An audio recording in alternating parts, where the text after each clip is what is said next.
So, you know how when you would airdrop a photo or video to your iPhone and it would immediately open the Photos app after it was finished?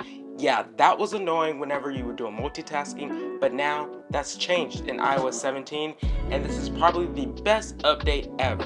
Let's go ahead and get right into today's video. Okay, let's show you exactly how this feature works. So I'm going to airdrop a photo from my Mac.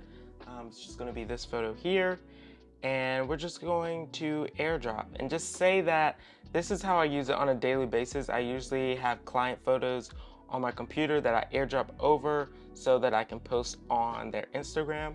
So say I wanted to post this and I already have caption ready. I don't want to go back and forth. Maybe this was a cover for a reel and I want to go ahead and just have it posted. So I didn't have to go to the Photos app. It didn't take me to the Photos app.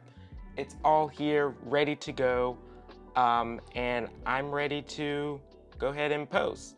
So that is this. It's very simple, but honestly, it's very effective update to iOS 17 and what AirDrop can do. So everything is done in the background. The same way for a video, I can just hit share, AirDrop, and the video is gonna go in the background. So it's sending. It's done, it's complete. So say if I wanted to, okay, disregard that, and we want to go to Reels, the video's there. Video's all there, nothing more, nothing less.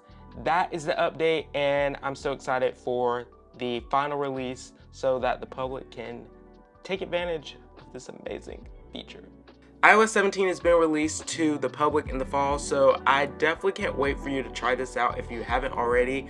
But this is probably the best feature ever.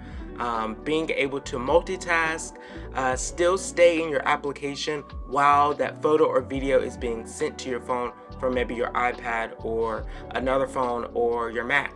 So if you found this tip helpful, definitely leave a like and subscribe below. I definitely will do more videos along iOS 17 and features that I really enjoy and really implement on a daily basis. But other than that, that's the video, and I hope you enjoyed this little sneak peek and update with what is coming for iOS 17 in the fall, and I can't wait for you to try it out. Have a great day, and I'll see you in the next video.